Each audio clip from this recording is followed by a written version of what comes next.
test, test, test, test. Test, test, test.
After everybody else gets up. Okay, and then he's just going to stay.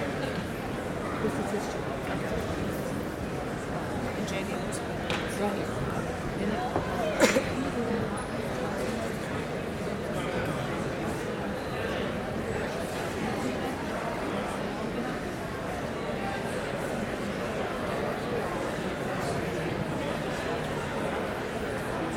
Alright, let's tell JD and see Ari.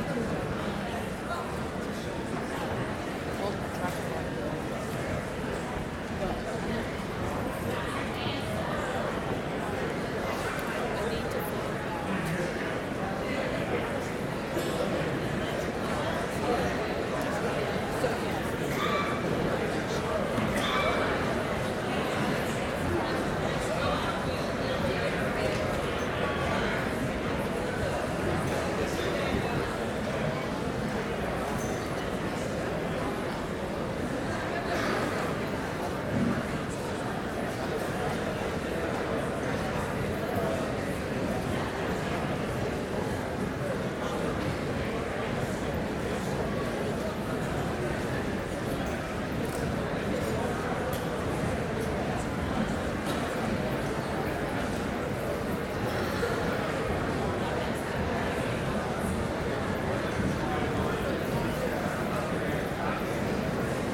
Good morning. If everyone would take your seat, the graduation will start shortly. Just take a seat now, please. Thank you.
Good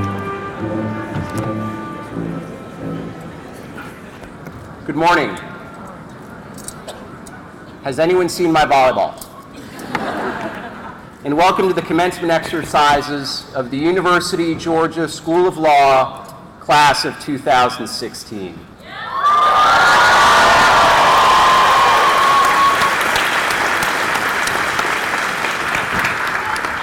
At this time, could I please ask all of you to shout loudly once more for all of your friends and family that just came in.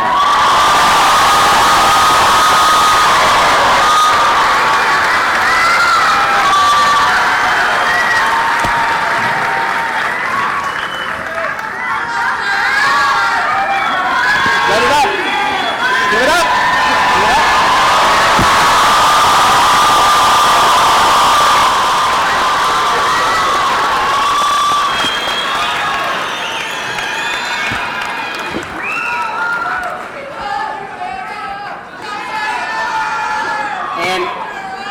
And now, could I ask you please to silence your cell phones or put them on vibrate. And as you are able, remain standing. The colors of the state and the nation have been presented by the Reserve Officer Training Corps of the University of Georgia. And I'd now like to invite to the podium Mr. Greg Jacobson, a graduate of the University of Georgia School of Law class of 2015, to sing the national anthem.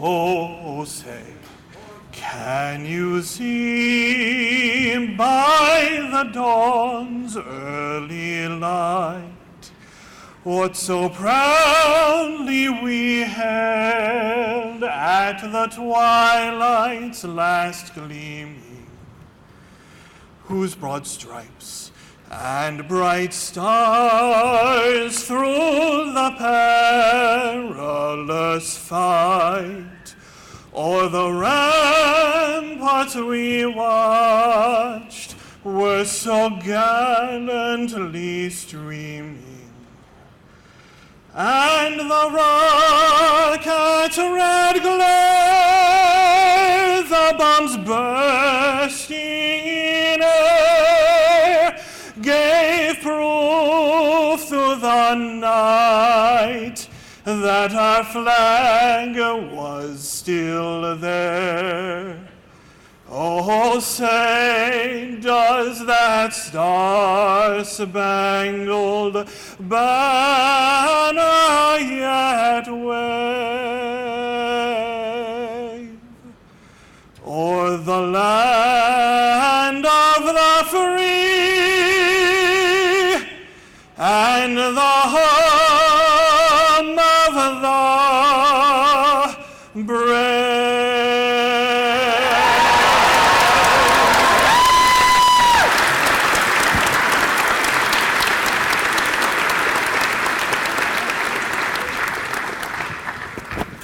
Thank you, Greg.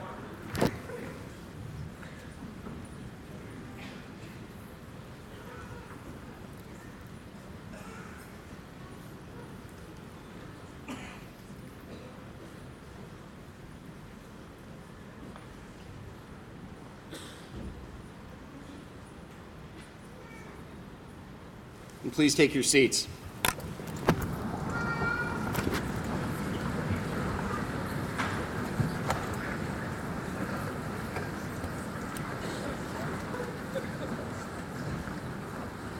Members of the class of 2016, today is your day. It is a day of celebration, of reflection, of inspiration. Today, you celebrate the completion of one journey, all that you have accomplished over the last several years. The victories in the moot courtroom, like the recent sweep at the intrastate moot court, hard-fought battles on behalf of your clients in law clinics, one of which resulted in a pardon by the President of the United States. Intellectual exchanges with your faculty and classmates, like in Professor Christian Turner's Supreme Court discussion group, late nights in the library completing journal site checks, and friendships forged, sometimes over laughter, sometimes over tears. Law school provides the crucible for these formative experiences, and those experiences help shape the professional you will become. Today, you begin a new journey, the start of your career as legal professionals. You may be filled with a mix of emotions, a sense of accomplishment, a jittery excitement, and perhaps a slight fear of the unknown. And whatever the emotions that fill you today, let me assure you of one thing. Know that you are not alone. Today, around the world, 10,000 alumni and alumnae of this law school had a day just like you and embarked on their own journey. And over this past year, you have met several of them. Alums like Chester Davenport, the first African-American graduate of this law school in 1966, who wanted to become one of the nation's most successful business persons and returned to tell you his story. Representative Stacey Godfrey Evans, a 2003 graduate and the first person in her family to go to college, recently settled the largest case in the history of the state of Georgia, came back to tell you her story. And today, of course, Sally Quillian Yates, a 1986 graduate who wanted to become Deputy Attorney General of the United States and has returned to her alma mater to tell you her story. Thank you for being here. Today, these and other individuals may seem far down the road that lies ahead of you. But remember, they all had a day, just like you, where they sat in a chair filled with all the same emotions that fill you right now and embarked on those journeys. And sometimes the journeys that they began are ones that you continue. 10 years ago, graduates of the class of 2006 started a program, the Working in Public Interest Conference, an effort to bring together stakeholders from around the country to embark upon a dialogue about how to improve access of justice to the underserved in our society. And 10 years later, several of you continued that tradition. And I'm pleased to share with you all today, members of the class of 2016, some news that I received yesterday afternoon, which is that that conference will receive this year the State Bar of Georgia's Access to Justice Award for the greatest effort made in this state to improve the delivery of legal services to those who need it and can't afford it. So could I ask Shaniqua Singleton and the other officers of that organization, along with Professor Alex Scher, to stand and be acknowledged for this historic award.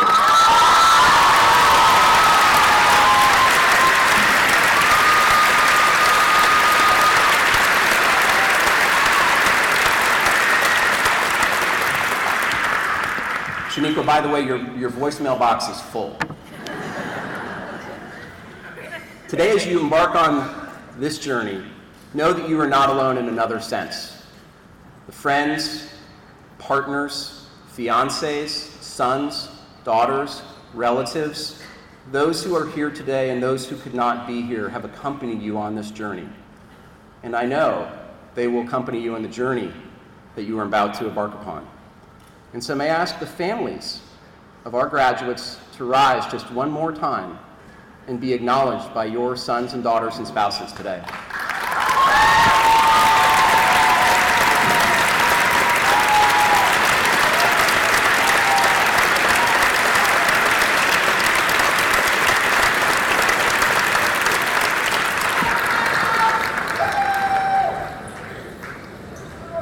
And on the subject of family, I'd like to take just one brief moment and talk about mothers. Specifically, the mother of Justice Felix Frankfurter. The storied Supreme Court justice late in his career was asked to share the best advice he ever received.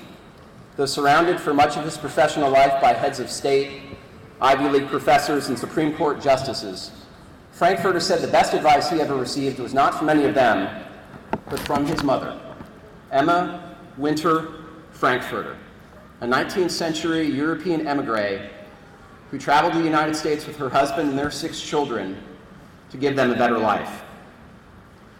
And Emma Frankfurter's advice to her son in his teenage years was very simple, 3 words.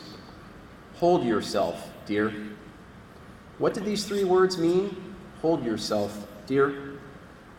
To Justice Frankfurter, they meant to be sure that throughout his life, he never took a path that would, quote, subordinate the important considerations in the conduct of his life to the unimportant ones, close quote.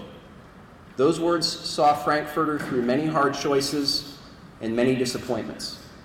When he was mocked for his accent, when he was not accepted to some society that was misguidedly seen as a mark of distinction, when stunningly he was asked shortly after his law school graduation to change his name to one sounding more agreeable to his law firm's clients.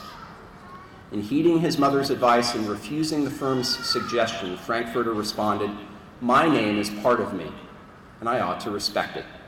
Time and again, as a lawyer, as an academic, in government, and ultimately in the Supreme Court, when confronted with a difficult choice, Frankfurter always leaned on his mother's advice. Hold yourself, dear. And just like Justice Frankfurter, from this day forward, you will confront difficult choices. As lawyers, lawmakers, leaders, judges, you will face ethical quandaries. You will be asked to make seemingly impossible calls, to reconcile the irreconcilable. You will have to look beyond what is lawful to determine what is right and what is just. And in these difficult moments, may you find some solace in Emma Frankfurter's advice to her son. Hold fast to your most core beliefs, to what brought you here, and never, ever subordinate the important considerations in the conduct of your own professional life to the unimportant ones. Hold yourself dear. Now it's my pleasure to introduce the son of Bridget and Steve Howard, the 3L otherwise known as John David. JD is the senior managing editor of the Georgia Journal of International Comparative Law, the president of your class, and the pitcher for the Law Dogs softball team. JD.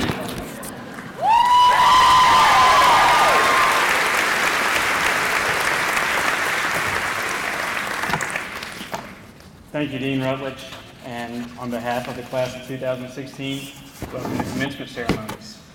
I'd like to begin by first thanking all our esteemed guests. Thanks, Dean Rutledge, Sheriff Edwards, Dean Amon, Deputy Attorney General Yates, Provost Witten, Mr. Snipes, Ari, of course, Dean Rodriguez, Dean Hashimoto, Professor Hale, Professor Shipley, and Dean Ringhand. Thank you also to any scholarship donors that may be in the audience, because without you, a lot of us wouldn't be up here today. I'd like to thank faculty, staff, family, friends, and anyone else I may have forgotten for coming to support us today at graduation. Also, a word of caution. I think I saw a few of my friends and most of my family sitting over here. If you hear some random outbursts or loud noises coming from that direction, I apologize.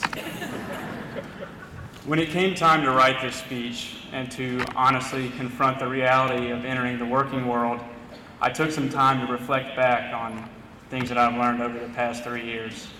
After all, as a class, we were able to meet Justice Stevens, Justice Thomas, Senator Saxby Chambliss, among other countless guest speakers, visiting faculty like David Darden.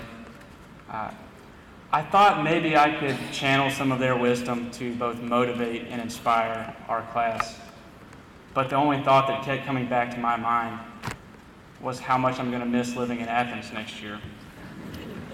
I'm sure many of you have been to Athens before, but for those who are not lucky enough to be familiar with the classic city, Athens is without a doubt one of the best college towns in the country. There are many great restaurants, tons of shops. There's always something going on downtown, and the weather isn't half bad until it forces you to move graduation into the volleyball arena. But what really makes Athens a special town is the community, both the students and the full-time residents.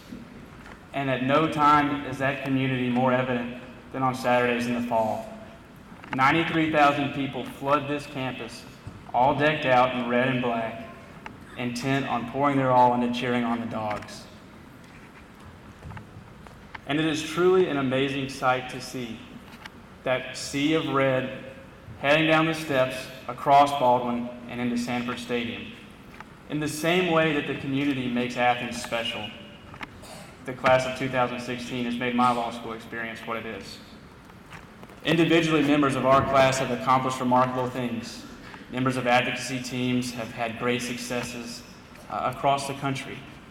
A few people have welcomed new children into this world, like Andy Weeks. Several of y'all were engaged or got married. Many of you worked in clinics and were able to help people solve legal problems they wouldn't have been able to were it not for your help. Jack Gibson self-funded countless IM softball teams or other intramural teams to help deal with the stress that goes along with being a law student. And because of Jack's efforts during our 2L year, Ben Ralston was able to figure out a way to strike out in slow pitch softball. In fact, John Thomas was so impressed by his efforts that he also learned how to strike out the following April. And lest the two of them think that I'm singling them out unnecessarily, they also hit two of the most crucial home runs in the Charlottesville softball tournament that we played in the past 2 years. While these individual accomplishments are something to be treasured, I will always be most proud of how our class came together as a community. Members of the class of 2016 came from all corners of the country, from Miami, Chicago, Houston, St. Louis, Las Vegas, and San Diego. A few folks even joined us from different countries. Though we were from different backgrounds, we were all new to law school. We bonded as we suffered through those horrible 1L classes. I'm proud to announce to everyone in attendance that Will Alexander survived being the first person called on in Section X and now knows the difference between a plaintiff and a defendant. Thank you for that, Professor Wells. We came together to celebrate turning in memos and briefs, and of course for days parties. But most importantly, we forged relationships that I will cherish forever. Simply put, I wouldn't be on this stage today if it weren't for each and every one of you. I'm told that that's generally how elections work, but it's also a nice thing to say. Seriously though, each of you made attending law school at the University of Georgia one of the best decisions I've ever made, and for that I owe you my most sincere thanks. This law school will always be a place to come home to, simply because of the community that you helped create. We're all joining a very proud tradition today. Alumni, alumnae, law dogs. We're following in the footsteps of important people like Deputy Attorney General Yates and President Jerry Moorhead. Go out, do great things. But always remember where you come from. There is no other tradition so worthy of respect or deserving of such loyalty. Thank you, God bless, and go dogs.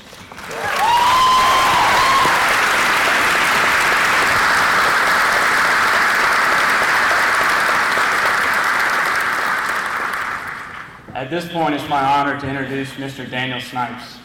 Dan Snipes is a University of Georgia alumnus, having earned his Bachelor of Business Administration in 1992 from the Terry College of Business and his Juris Doctor from this school in 1995. A member of the State Bar of Georgia and of the South Carolina Bar, Dan is a trial lawyer. He has tried cases against the country's largest automobile manufacturers, nationwide trucking companies, and manufacturers of industrial equipment, in addition to criminal cases in both state and federal courts. In addition to serving as president of the Law School Alumni Council, Dan is an officer of the Georgia Trial Lawyers Association, a fellow of the Lawyers Foundation of Georgia, a member of the State Bar of Georgia Board of Governors, and a member of the United States District Court, Southern District of Georgia's Advisory Committee. At this time, if I could ask Mr. Dan Snipes and Dean Rutledge to approach the stage to receive the class of 2016's gift.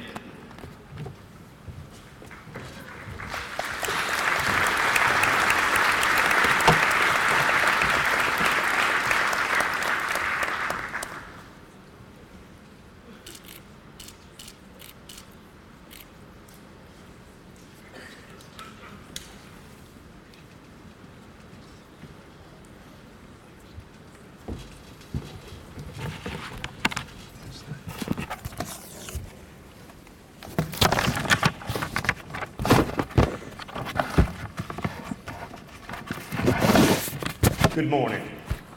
Thank you, JD, for that introduction, and a deep and sincere thank you to JD, Hari, and the class of 2016 for your generous gift to the Law School Fund. It is a great privilege to represent the nearly 10,000 living alumni of the University of Georgia School of Law at the celebration of your graduation and of the accomplishments of your class. In a few moments, you will become alumni of the law school and a member of the Law School Association. As you stand on the threshold of your professional career, the Law School Association is honored to welcome you to our membership. Graduation is not the end of your relationship with Georgia Law. As you enter into your postgraduate career, you will continually engage and interact with other alumni of Georgia Law. You have already created the most valuable network of lawyers that you will develop in your career. The classmates and other law students with whom you shared experiences while at law school will become the closest network of lawyers that you ever have in your career. Your fellow students and friends from Georgia Law will be your referral network for new clients. They will be the local counsel that you call on when you need help somewhere else. They will be the people with whom you celebrate victories and with whom you celebrate big deals. And also, and probably more importantly, they'll be the people that will provide you comfort and solace on when days are not so bright. As I reflect on my own law school experience and my graduation 21 years ago, I continue to cherish the friendships created during my time as a student at Georgia Law. Georgia Law extends far beyond the buildings on North Campus and the group of people who are gathered today. Georgia Law is a community that includes federal judges, governors, members of Congress, justices of the Georgia Supreme Court, a host of state court judges, the Deputy Attorney General for the United States, ambassadors, professors, and the president of the University of Georgia. As you take your place among the alumni of our law school, I encourage you to stay active and engaged. In rural Georgia, there's a saying that if you see a turtle on top of a fence post, you know he didn't get there by himself. All of us receive assistance and help in the way of encouragement, in the way of financial assistance, and just friendship. Your legacy contribution to the law school is a great way of making sure that other people receive the help that they may need. Every scholarship dollar awarded by Georgia Law is a result of a private gift. As a public law school, all scholarship money for deserving students is a result of gifts like yours from other alumni and benefactors of a law school. As alumni, we must do our part to ensure that Georgia Law remains an elite law school. The legacy gift is a great start. I challenge each of you to continue the legacy of giving that you have started. On behalf of our Law School Alumni Association, we welcome you. We're very proud of you. We're proud to call you fellow alumnus and a member of the community of Georgia Law. Enjoy today. Enjoy one another. Congratulations. Thank you very much.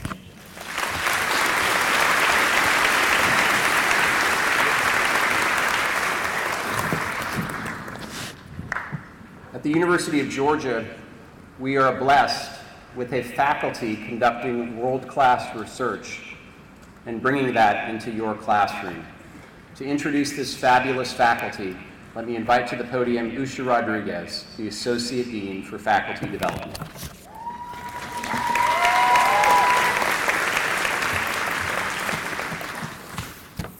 Good morning. I'm going to address the families of our graduates first. Most of you don't know me, and you're not particularly interested in me. Your focus is your graduate, your son, your daughter, your brother, or sister, or spouse. You think they are the stars of today. And you are, of course, completely right. But I'm speaking to you today, briefly, I promise, because I represent the faculty of Georgia Law. I'm proud beyond measure to call myself a member of this faculty. The impact of their teaching and their scholarship reaches far beyond the borders of this great state. And now, I'm speaking to today's graduates. We, your faculty, worked with the class of 2016 for 3 years. That's 6 semesters, 84 weeks, or 420 days of instruction. When you add it up that way, it sounds like a long time, but it sure went by fast, didn't it? We started with you the first week of 1L year, remember? You were petrified of being called on, particularly by me. You read the case 3 times and you still didn't understand the words expectancy damages. Over the next 3 years, we taught you in classrooms and in clinics. We met with you in our offices and over coffee and other beverages. And now we let you go back into the world. We are so proud of you. And I trust, I hope, that you're proud of us too. Are you? So, graduates of 2016 and distinguished guests, it's my pleasure to present the Faculty of Georgia Law. Please stand so they can be recognized and thanked.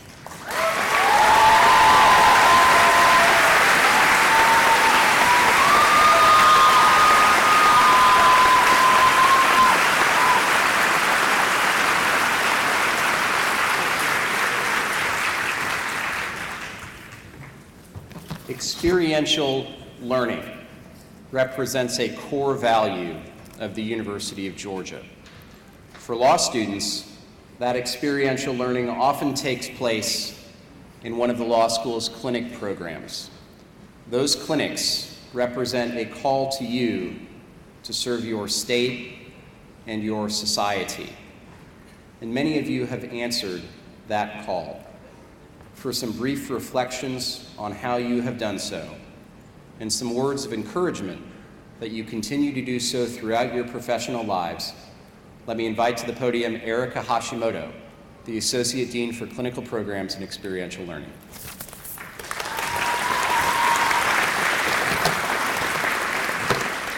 Thank you, Dean Rutledge.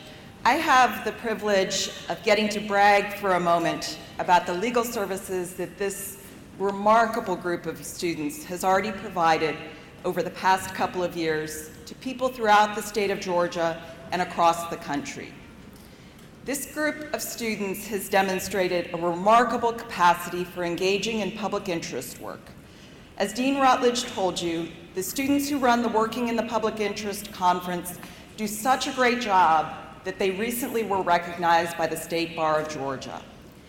And a quite remarkable 80% of you in this class participated in a clinical or externship program or practicum during your time here, providing legal services to a range of people and organizations.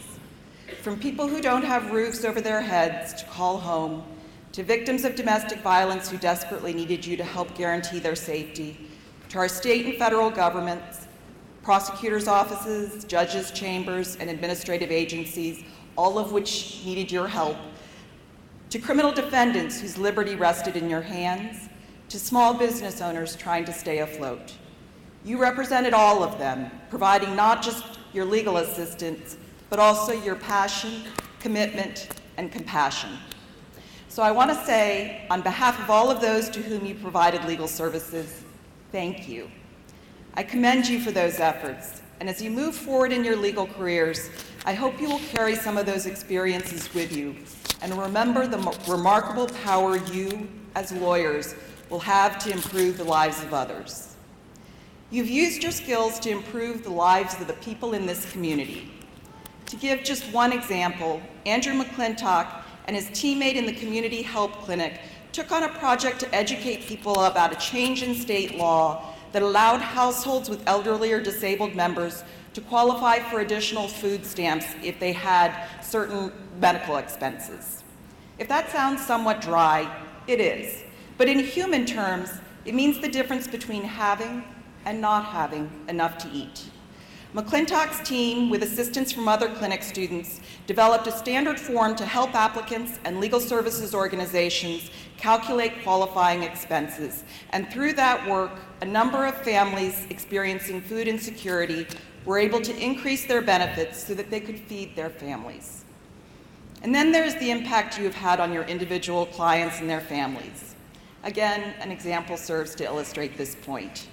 Thanks to the work of Taylor Butenschen-Strickland and Elliot Ream, along with appellate litigation clinic students over the past 3 years, Stephen Boyd, a federal prisoner serving a sentence of life without parole for a drug offense, was granted clemency by President Obama. Mr. Boyd spent 18 years in prison, waking up each morning knowing that he would spend every day of the rest of his life in prison.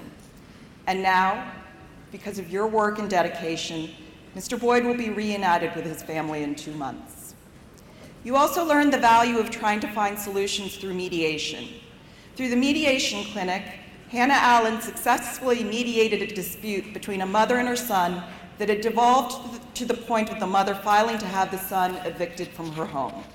Through Hannah's adept mediation, the parties received something much more valuable than they would have gotten from a trial: a chance to hear one another, take ownership of the ultimate resolution of the case, and explore ways to move beyond the legal dispute and repair that relationship.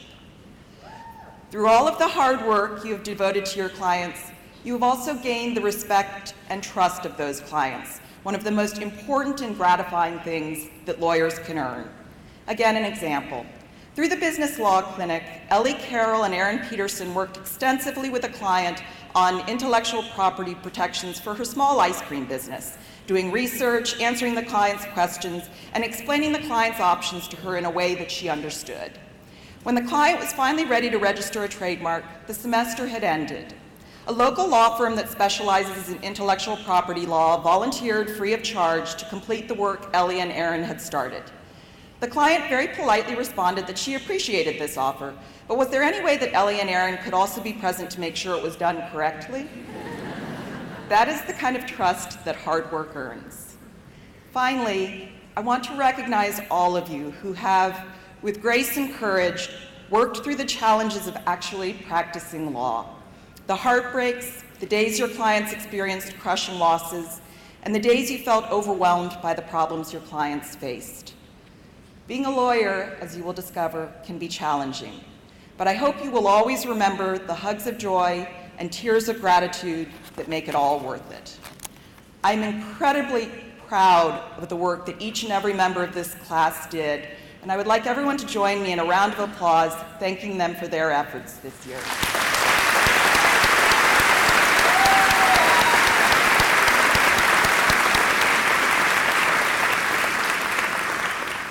To introduce today's graduation speaker, I would like to invite to the podium Mr. Hari Narayanan, Vice President of the class of 2016. Originally from Omaha, Nebraska, Hari has been active in the Asian Law Students Association, worked with the Athens-Clarke County DA's office, and served as the head coach of the Law Dogs JV intramural basketball team.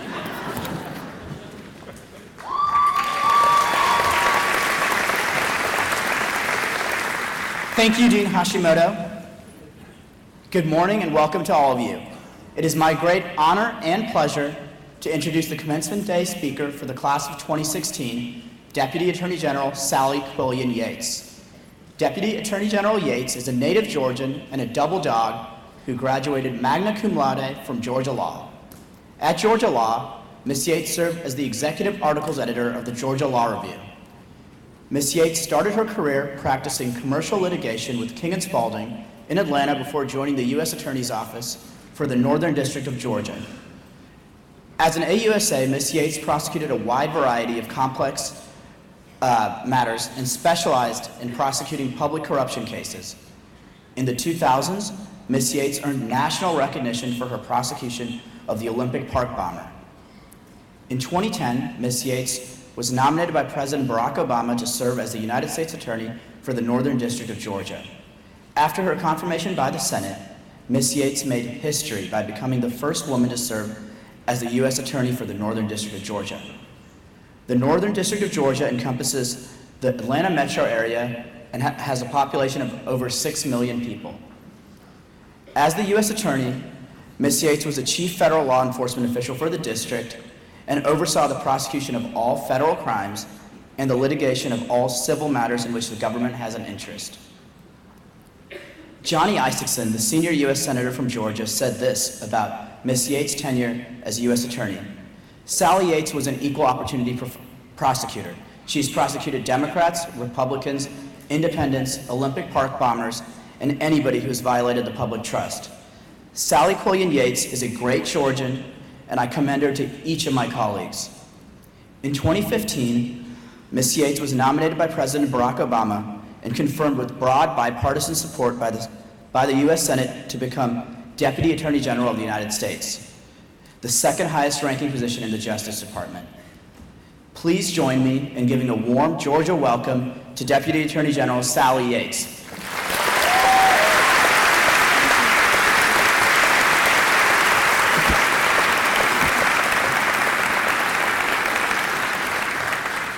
Well, thank you, Hari, for your very kind introduction. Dean Rutledge, Provost Whitten, distinguished faculty, proud parents and family members, and most of all, to the remarkable men and women of the class of 2016, thank you for inviting me to share in this special day with you. It's an enormous privilege for me to be able to join you as you celebrate this turning point in your lives. Now, at the risk of losing all credibility with you right out of the gate, I have to tell you that one of the reasons why I am so thrilled to be here today is that I loved law school. More specifically, I loved law school here at the University of Georgia. I loved the academic rigor that really pushed me intellectually. It challenged my assumptions and taught me a new way to think. I was nerdy enough to actually enjoy the research and the sparring in class when called on, and even sort of picking apart those arcane principles of property law that I was convinced I would never need again. But the real reason that I loved law school, the real reason that I have an emotional, not just an academic connection to this place, was because of the people, my classmates. I was lucky enough to go to law school with some of the brightest, most clever, fun, inspiring people whom I've ever known. We were competitive to be sure, but not in the mean-spirited, tear the pages out of the book kind of way. And I recognize that I'm dating myself here because that's back when we actually read cases from reporters in the law library. But rather, if someone were called on in class and they didn't know the answer to the question, rather than just sitting there smugly watching the prey wiggle, my classmates would actually try to surreptitiously whisper the answer to help us all avoid humiliation whenever possible. That built a trust and a camaraderie that has lasted my entire professional career. Some of my very best friends today are the friends that I got to know in my first year law section at the University of Georgia. And I think that sets UGA apart from other law schools. Not only do you get a top-notch education here that will take you anywhere that you want to go, you learn how to get there without being a jerk. You learn that somebody else's failure is not your accomplishment. You learn that the way we treat one another as colleagues defines what kind of lawyer we're going to be far more than does our GPA. Now, together as a class, you all have celebrated mid-court victories. You survived Professor Hashimoto's classes, which I understand can be kind of tough. And you've gotten in touch with your irreverent side in the sketches at the annual law review, including, I am told, some pretty memorable impersonations of Professors Wells and Conan and even Dean Rutledge. And you came together in times of tragedy. A number of you lost parents and other loved ones during your time here in law school. And I know that their absence here today is particularly poignant.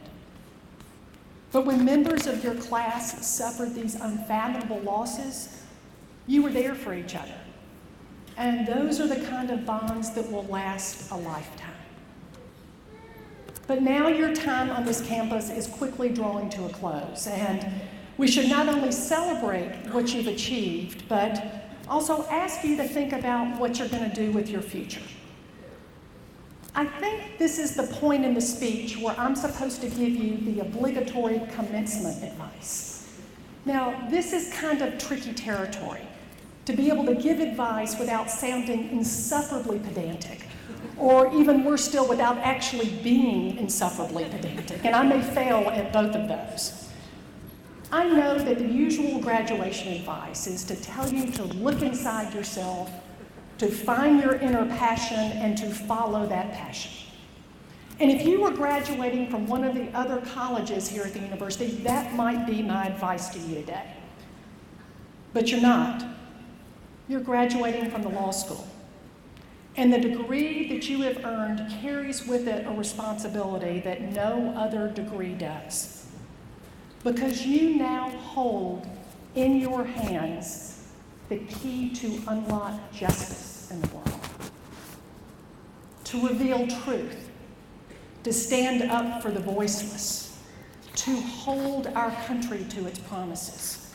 That degree that you've just earned, it doesn't belong just to you. It belongs to the world. Because justice in our world requires lawyers, whether it's resolving a civil dispute or ensuring that an individual who's criminally charged has his or her rights protected, or doing what I've done for most of my career, holding individuals accountable when they violate the law. The citizens of our country can't obtain justice without you, the lawyers. So, given that you now have a key that few others hold, you have to decide how you're going to use that key. Are you going to unlock justice? Students at this school have a proud tradition of facing that question.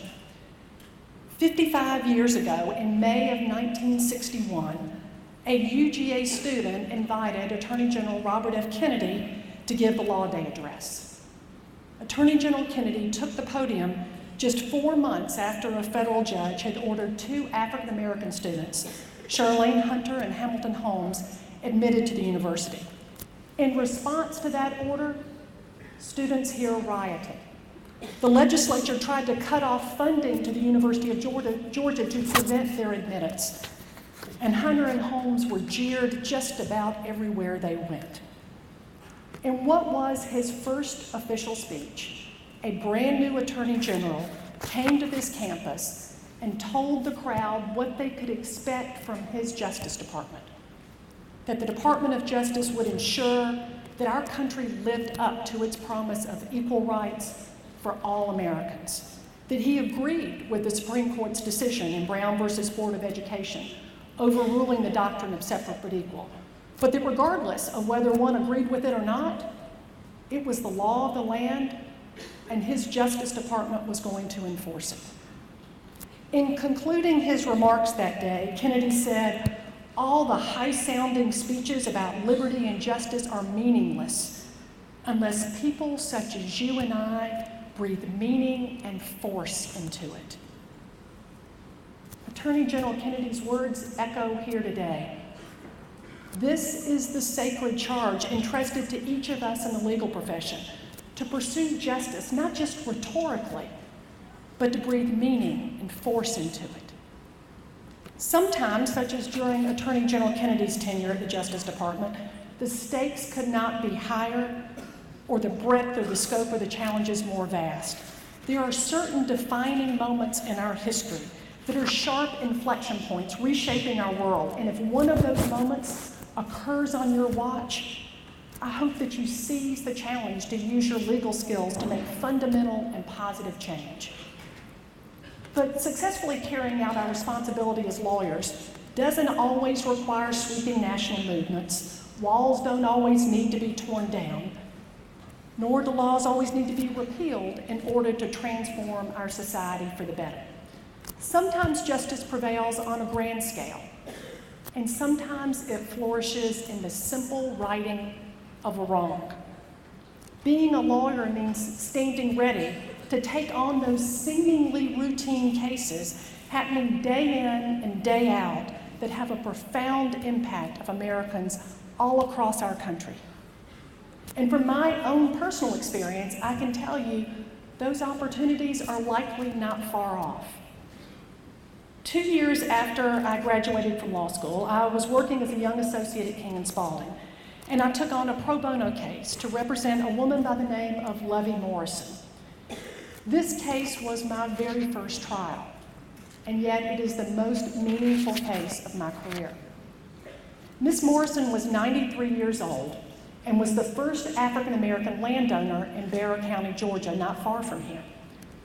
She owned 93 acres of land, 6.2 of which had recently been annexed by a real estate developer who was building a subdivision.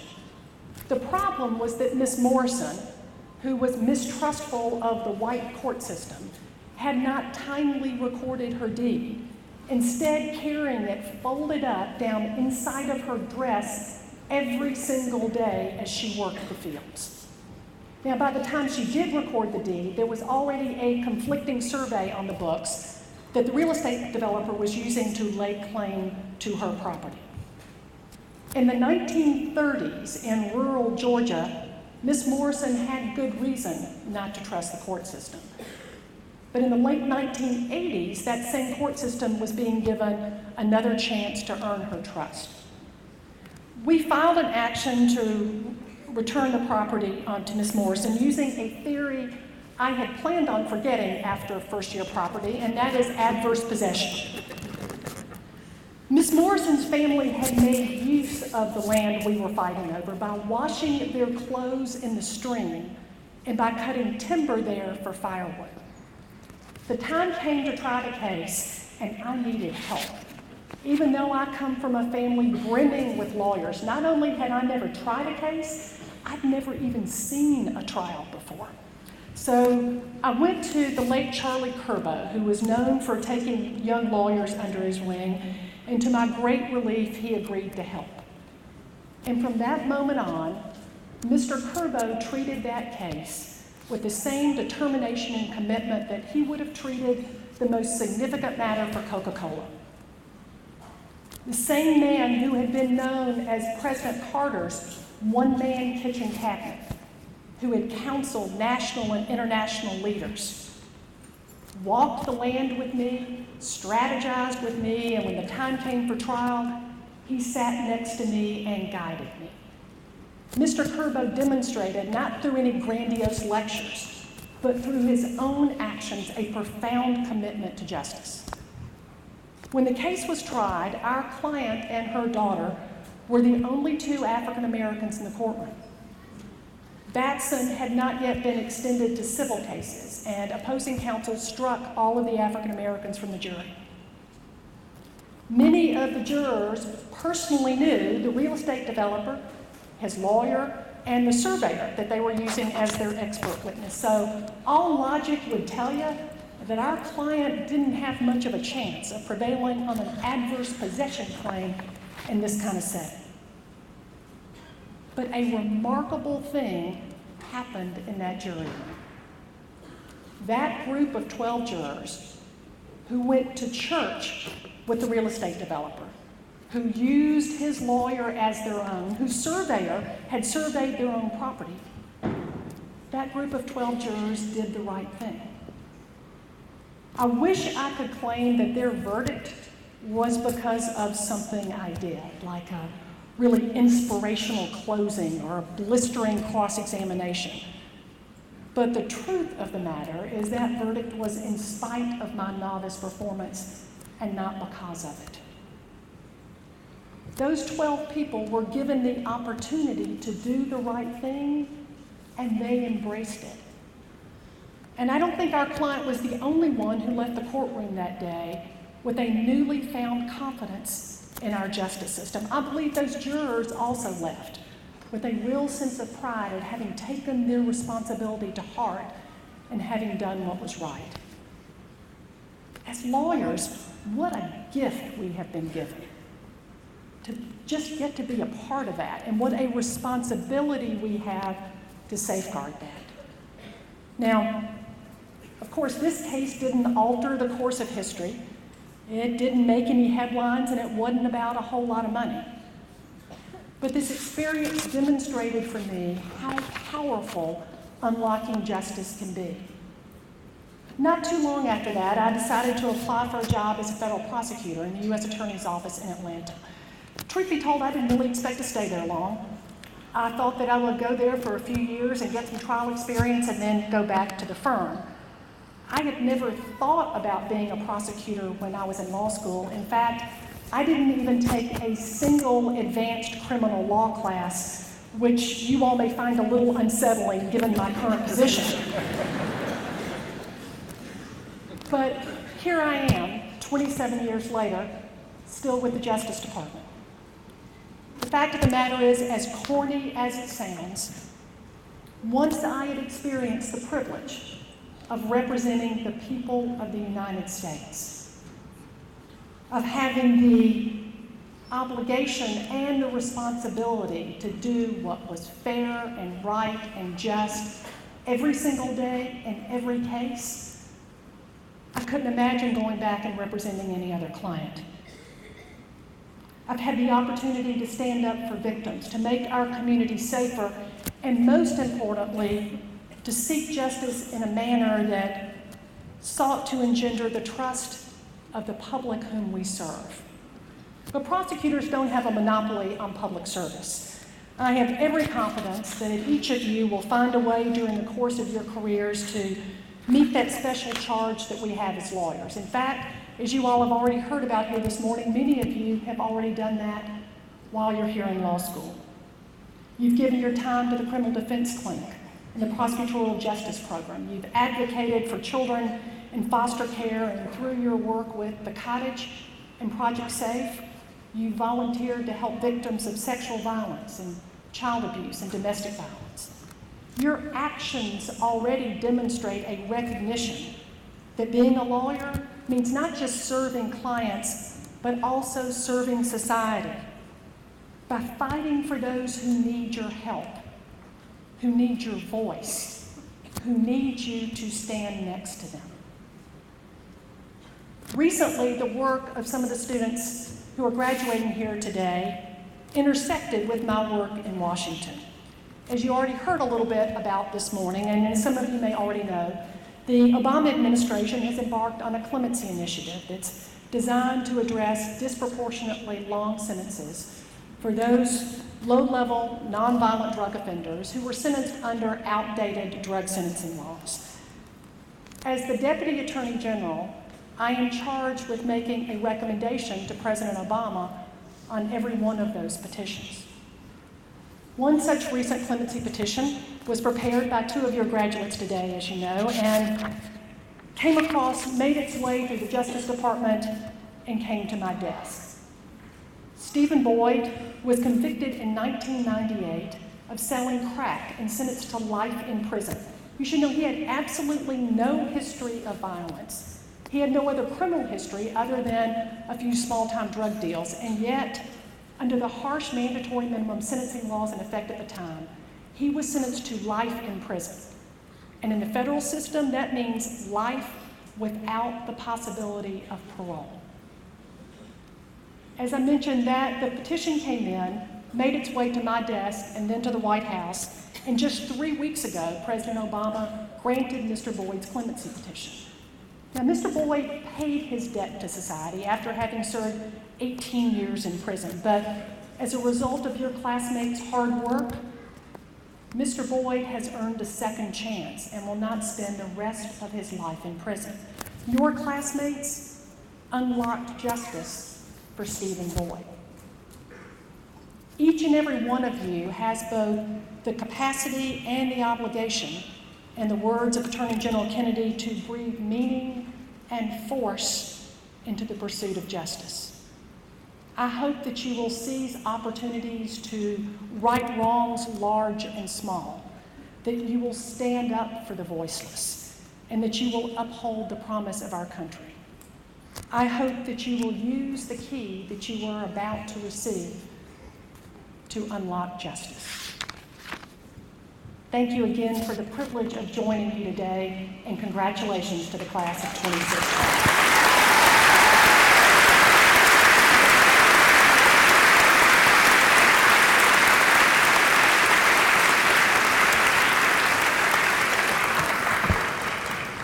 Thank you, Sally, for those wonderful remarks, and welcome home. Let's give out some degrees. This is going to occur in two parts because we have multiple elements in our community. First, we're going to recognize two sets of degree recipients. Several students have received a degree called Master in the Study of Law, or MSL. This degree is designed for professionals who do not plan to practice, but whose career can benefit from expanding their knowledge in particular fields like government law, business law, or health law. Other students will receive an LLM degree. These students already hold law degrees from foreign countries and have completed further studies here to expand their professional knowledge. The Graduate School of the University of Georgia has formally conferred the degrees on this group, and today we celebrate this accomplishment. May I ask Provost Whitten, Deputy Attorney General Yates, and Mr. Snipes to join me standing here. Professor Allison Hale, Director of the MSL program, will read the names of the degree recipients, and immediately after that, Associate Dean Diane Amon will read the names of the LLM degree recipients. And after that, time for the JD degrees. Thank you, Dean Rutledge. It is my privilege to present the students receiving the degree of Masters in the Study of Law. This is an exciting day for the MSL program, as this year marks the graduation of the first class of students receiving the MSL degree. The two students receiving their degrees today joined Batul Chauhan, who completed her degree in December. And Batul, unfortunately, could not be with us today, but we congratulate her nonetheless. And now, our MSL graduates. Catherine Nicole Richardson.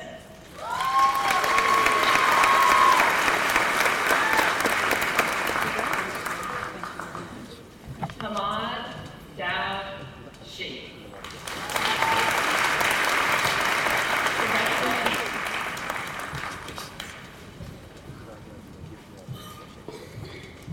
Good morning. I have the privilege of recognizing the 15 students who will receive the Master of Laws degree. This graduation marks the 46th year that the law school has given degrees to foreign-trained lawyers in recognition of their year here of study in American law. They join, the people that you are about to meet, join 400 and more accomplished lawyers throughout the world who were trained in Georgia, including 3 that came back this past year to meet with our students. Dr. Christoph Seifert, an accomplished lawyer in both Atlanta and Germany. Mukendi Kabuya, who is a lawyer trying to establish advocacy for children in court systems in Kinshasa in the Democratic Republic of Congo. And Dr. Kanan Rajarathinam, who is the leader of the UN Assistance Mission in Iraq. These students have very large shoes to fill, but I'm very confident that they too will make us as proud as the 3 that I just cited. So will the Master of Law students please come forward. Gladys Olawumi Ashiru.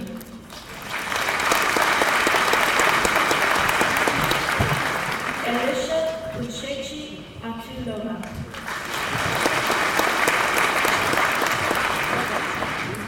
Fazil Ravi Chisti.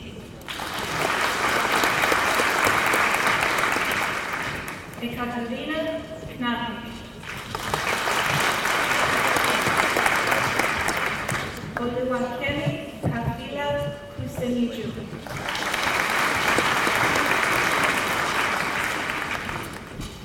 Miguel David Medina Córdoba. Socorro Montesino Flores. Deborah Noguera Yates.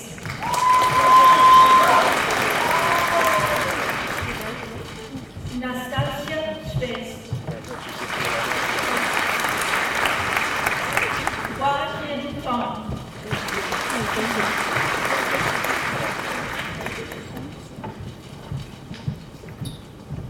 Ting Ting Dong.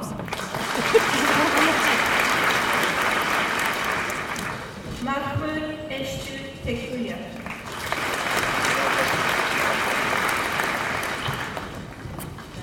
Gwen Wong.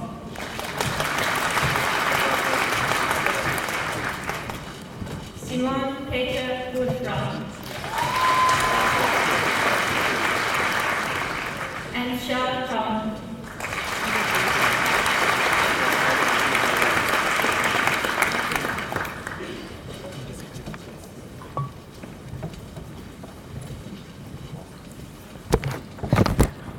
Now it's time to confer some JD degrees.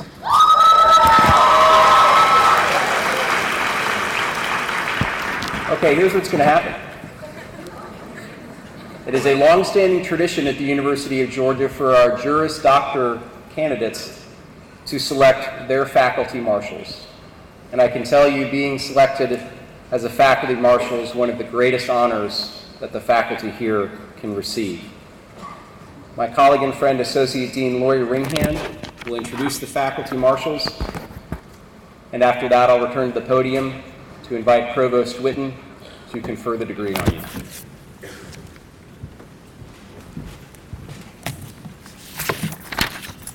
Thank you.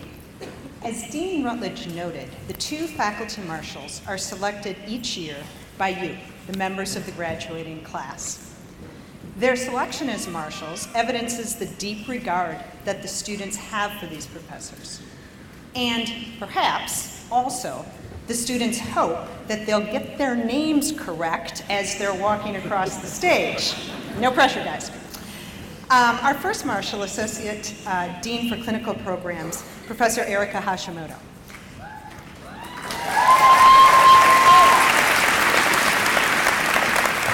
Professor Hashimoto is the holder of the Allen Post Professorship and also is a Hosea Meggs Distinguished Teaching Professor.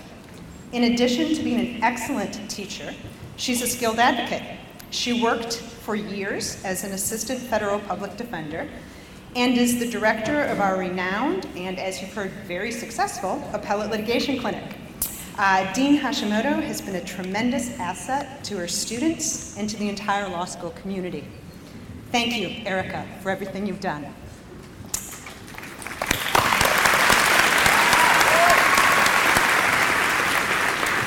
Our second marshal is Professor David Shipley. Professor Shipley joined the law school as a faculty member and dean in 1998, and he's served the law school in many capacities since then. He oversaw the renovation of the beautiful Sanders Reading Room in our library, so all of you who spent many, many hours there should thank him for that. And he also created our Oxford Study Abroad program. In 2012, Professor Shipley was awarded the Georgia Athletic Association Professorship in Law, and he also serves on the boards of the University of Georgia Foundation and the University of Georgia Alumni Association. Although the contribution that the graduates may most appreciate is his role as the host of the best and most expensive dinner party ever auctioned off for the Equal Justice Foundation. Thank you, Professor Shipley.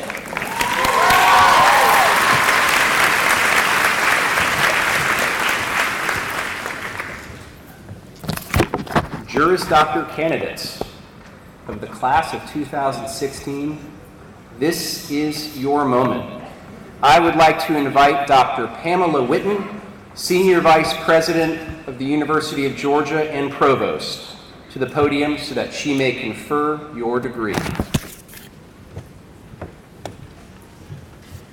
Thank you, Dean Rutledge, and thank you, Deputy Attorney General Gates, for truly inspiring words today that I know will take with us beyond this experience. So I have to make a confession. As the provost of the university, I get to go to a lot of graduation ceremonies. And I'm going to be very honest with you, I love them. They're wonderful. It is such a privilege to get to share in the celebration with you of this really significant accomplishment. And so on behalf of all of us, thank you for letting us share in this day with you. I know that all of you have had 3 tremendous years of experiences that you've shared with your fellow students, certainly with faculty members and others. And you leave here, of course, with a family from the College of Law forever. But I also want to remind you that your family extends beyond the College of Law at the University of Georgia, because indeed, from here on out, you are all officially Bulldogs. So I will tell you from here on out in future days, when somebody walks up to you and says, "You look like a dog today," you'll take it as a compliment and go, "Well, thank you very much." So congratulations to all of you, and I know the Dean looks forward to visiting you in coming years and seeing large and small Bulldogs on your desk going forward. So this is the time when I say official words, and I have to get them just right, that will transform you magically into attorneys, if you will. So, if everyone would please stand.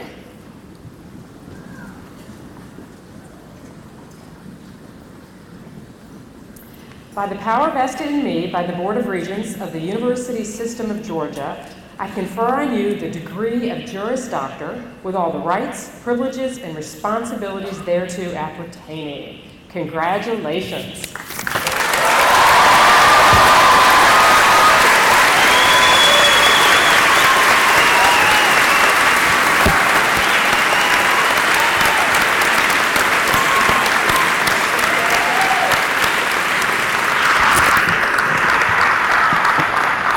Everyone except those of you in the first row may now take your seats. Those of you in the first row, if I could ask you to come around to the side. The faculty marshals should step into the position by the microphone, and I would again invite Deputy Attorney General Yates, Dr. Whitten, and Mr. Snipes to join me in congratulating these wonderful graduates. David Tyler Adams. Sarah Elizabeth Akinosho. William Hunter Alexander. Carlos W. Alexander. Hunter Alexander. And William Hunter Alexander. Hannah Elizabeth Allen. Morgan Leah Allen. Celeste Lane Altman. Catalina Alfred. Gary Michael Ashcroft. Alicia Auburn Baggerly. Miguel Angel Barboza Jr. Elizabeth Durham Barber. Helen Michelle Eagle. Megan Ann Bowden. Brad Bolin. Kate McCurry Bradford. Annie Christine Brancaccio. April Tony Breeden. Elizabeth Ray Brewer. James Andrew Brooks. Spencer Haycock Brown. Emma Fisher. John Burke. Christopher Matthew Bush. Hannah Elaine Byers. Colleen Callahan. Vincent Calvamaggio. Eleanor Rose Carroll. Michael Dominique Carter. Gerald T. Chichester. Jonathan Chu. Kyle Alexander Christopher. Thomas Jonathan Clark.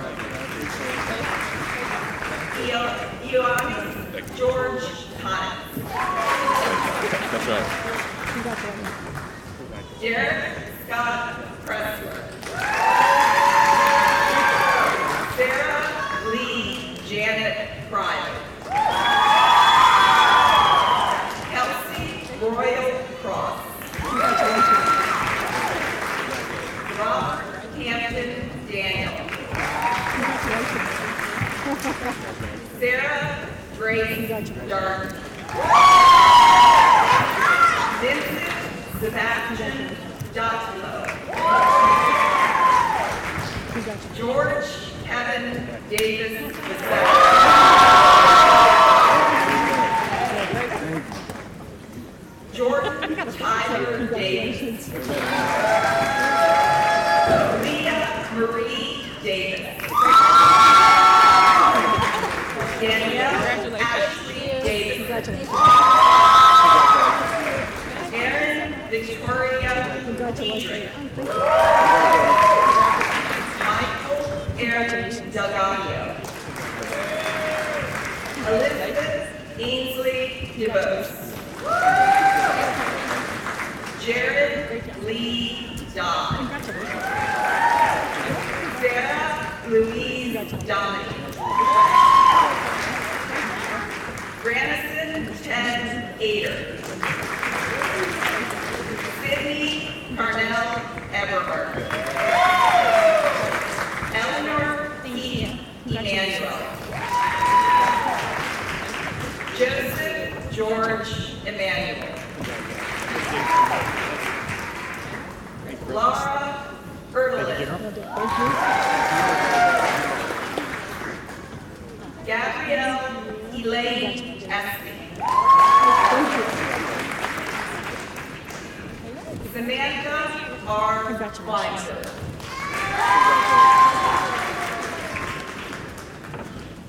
Ashley Darby Borelli.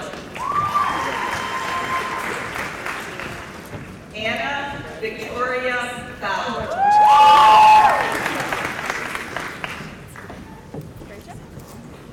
TJ Freeman. Carly Sumner Berlici. Andrew J. Fulbright. Olga G. Gambini. Meredith Ann Gardiel. Christopher Ross George. Heidi Ghulam Hussein.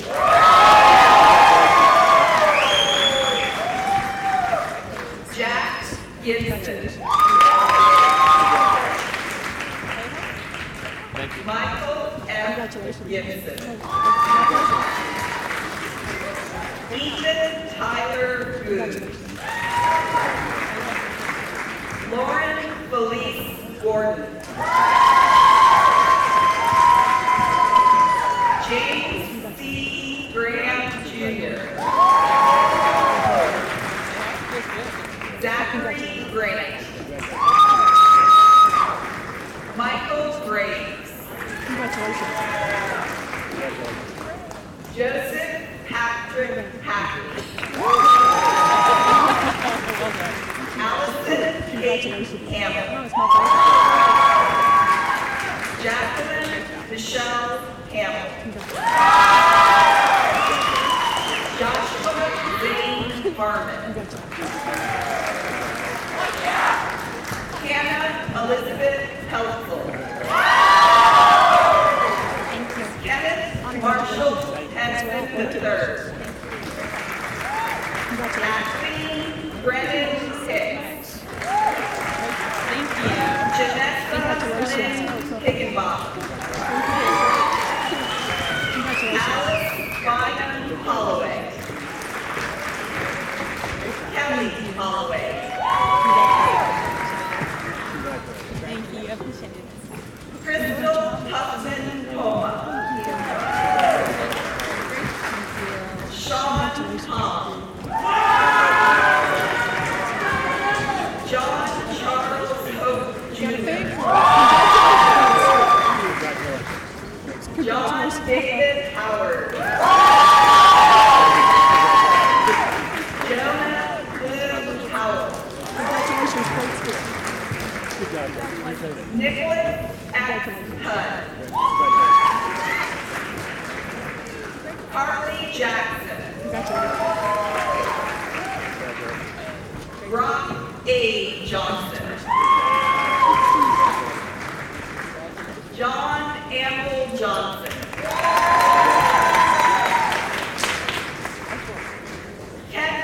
Johnson.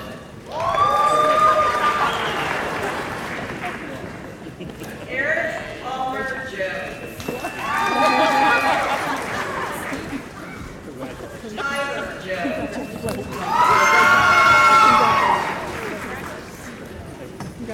Taylor Long Joseph, Jr. Adam Kamal Padura. Colby Maureen Keys. Christopher R. Egan. Christopher J. Kim. Francis A. Kim. Trevor King. Nicholas Andrew Kinsley. Jamie Joy Hoshi. Kevin Patrick Langley. Fisher K. Long. Mark McLean LeBert. Carolyn Louise Lee.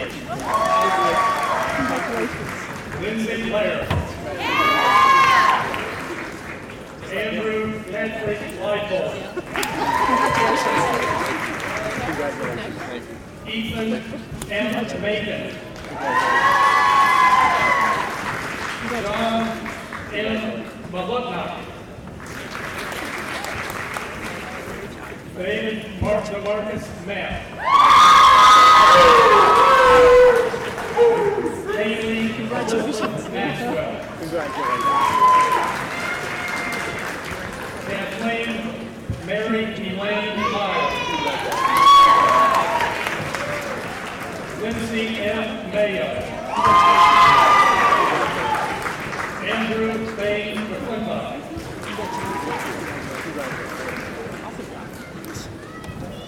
David Gary McGee. Karen Ashley McGinley. Tiffany Rochelle McKenzie. Hunter J. McKinley. Samuel LaCroix Michael. Andrew Preston Miller. Manning Edward Miller. Congratulations. Stephen Davis Morrison III. Taylor Denise Murray.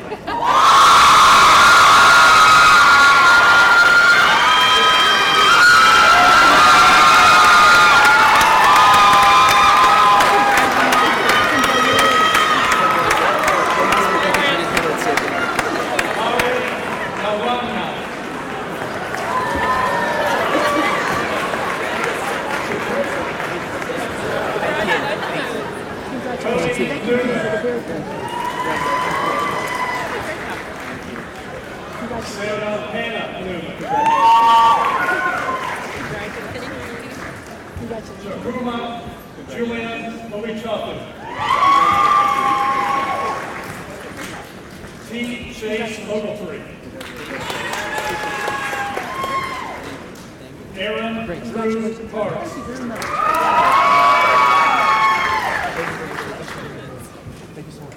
Morgan Georgia Patterson.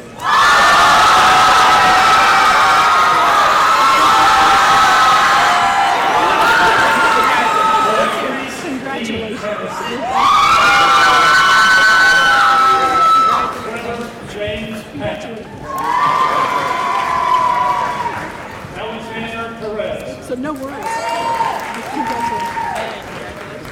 Aaron Beth Peterson. Anthony D. Pickett.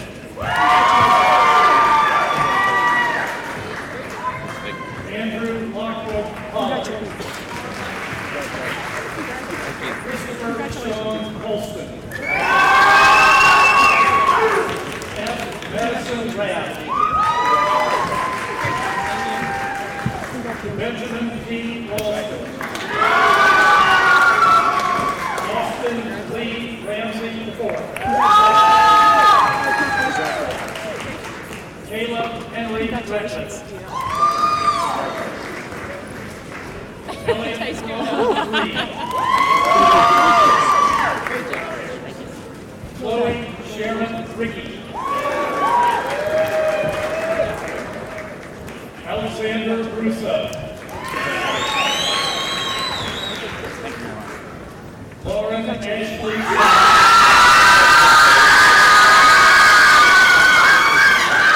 Andrew Nathan Slaw. Zachary Scarborough. Lauren Ann Scott. Leonard Mark Siebert III. Sarthik Sharma. Geraldine Kim Schillenberg. Marshall Stephen Sims. Shaniqua Lachey Singleton. S. Smith. Sally Elizabeth Snyder. Michael Francis Silva. Stephen David Zalowski. Gregory Drew Steele. Rachel Hope Stein. Taylor Whitenshaw Strickland. Jonathan Stewart. Shirley Sturtevant. Kelly Marie Sullivan. Robin Daniel Sullivan. Joseph Dylan Summer. Brittany Kayla Sumter. Corey Taguchi. Michelle Pang.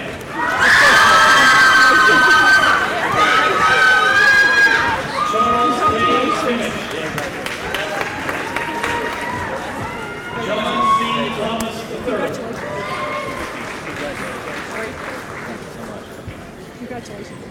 Jonathan Stevens Pond. Sarah Ann Wagner. Sterling R. Waite.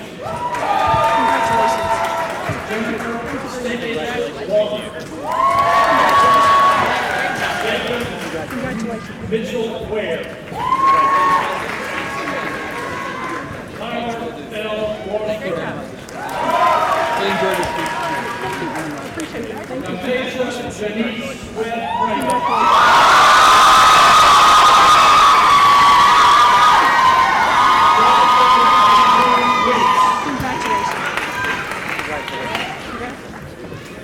Megan Jones Wells.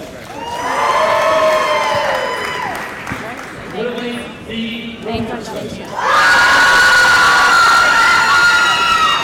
Elsie William Willett. Wes Wood. Ashley Lynn Youngblood. Michelle Yang. Rachel Cezanne.